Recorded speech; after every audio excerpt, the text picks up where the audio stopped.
हर किसी का एक सपना होता है ना? और हर कोई चाहता है कि वो सपना हकीकत बन जाए। पर कभी सोचा है कि एक सपने और उसे पूरा करने के बीच ये जो एक खाली जगह है, ये क्यों होती है? आज हम इसी गैप को समझने की कोशिश करेंगे और जानेंगे कि इसे पार कैसे किया जा सकता है। चलिए इस सफर पर निकलते हैं। तो सवाल ये उठता है कि जब हर कोई अपने सपने पूरे करना चाहता है, तो फिर हम फेल क्यों हो जाते हैं? आखिर वो क्या चीज है जो हमें रोक लेती है? ये सवाल सुनने में जितना सीधा लगता है, इसका जवाब उतना ही गहरा है। होता क्या है ना कि अक्सर हमारा सफर बीच रास्ते में ही थम जाता है और इसकी आम तौर पर दो बड़ी वजह होती हैं।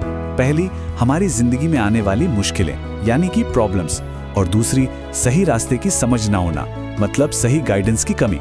यही वो दो स्पीड ब्रेकर हैं जो ज्यादातर सपनों को अधूरा छोड़ देते हैं। तो चलिए सबसे पहली और शायद सबसे जरूरी चीज से शुरू करते हैं, नजरिया। हम मुश्किलों को किस तरह से देखते हैं, वही ये तय करता है कि हम आगे बढ़ेंगे या वहीं रुक जाएंगे। ये पूरी तरह से अपने सफर को एक नए चश्मे से देखने के बारे में है। अब ये देखिए, मुश्किल तो सबकी जिंदगी में आती है, लेकिन उसका मकसद क्या है? एक नजरिया कहता है कि मुश्किल हमें तोड़ने आती है और बस इसी डर से हम रुक जाते हैं। लेकिन एक दूसरा नजरिया भी है जो कहता है कि मुश्किल तोड़ने नहीं बल्कि हमें और मजबूत बनाने आती है। जिस दिन ये दूसरी वाली बात समझ आ गई ना, समझिए कामयाबी का दरवाजा खुल गया। और यहीं पर दूसरी जरूरी चीज आती है, गाइडेंस। ये कहावत बिल्कुल सही बैठती है कि रफ्तार से ज्यादा ताकतवर सही दिशा होती है। सोचकर देखिए, अगर कोई गलत दिशा में बहुत तेजी से भाग भी रहा हो तो क्या वो कभी मंजिल तक पहुंचेगा? नहीं। लेकिन अगर दिशा सही हो तो चाहे धीरे धीरे ही चलें, मंजिल एक दिन मिल ही जाती है। ठीक है, तो नजरिया भी सही हो गया और दिशा भी मिल गई, लेकिन गाड़ी आगे कैसे बढ़ेगी? कामयाबी का इंजन क्या है?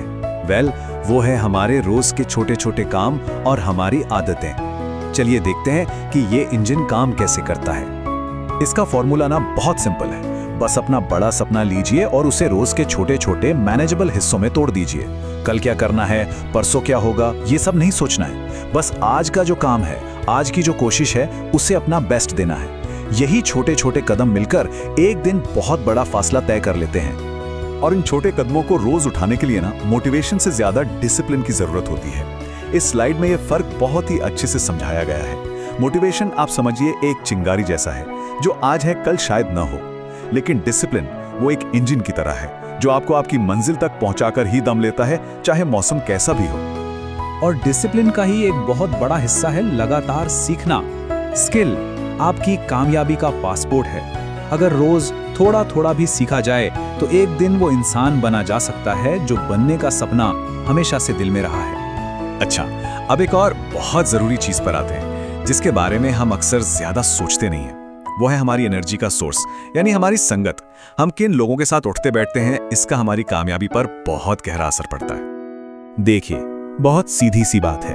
लोग दो तरह के होते हैं। कुछ लोग आपकी एनर्जी चूस लेते हैं, आपको नीचे खींचते हैं, और कुछ लोग आपको एनर्जी देते हैं, आपको आगे बढ़ने की हिम्मत देते हैं। अब चुनाव पूरी तरह से हमारा है कि हम किसके साथ रहना चाहते हैं। तो जरूरी बात यह है कि अपने आसपास ऐसे लोगों का एक घेरा बनाया जाए जो हमें ऊपर उठाते हैं, गिराते नहीं। एक पॉजिटिव माहौल हमारी कामयाबी के लिए पेट्रोल का काम करता है। और अब आते हैं सबसे आखिरी और सबसे जरूरी नियम पर। ये एक गोल्डन रूल है जो इन सब बातों से भी ऊपर है, और वो नियम है, बस रुकना नहीं है। देखिए, इस सफर में सब कुछ होगा। प्रॉब्लम्स भी आएंगी, कंफ्यूजन भी होगा, और कई बार ऐसा भी लगेगा कि लोग आपको समझ ही नहीं रहे। ये सब रास्ते का हिस्सा है, इनसे घबराना नहीं है। और बस ये एक बात हमेशा याद रखिएगा, इंसान तब फेल नहीं होता जब उसका सपना पूरा नहीं होता। इंसान तब फेल होता है जब वो अपने सपने पर काम करना छोड़ देता है। असली हार कोशिश छोड़ देने में है, नाकाम होने में नहीं। तो सवाल बस इतना सा है, जब तक आप खुद नहीं रुकते, आपकी कामयाबी को आखिर कौन रोक सकता है? इसका जवाब हम सबके अंदर ही है।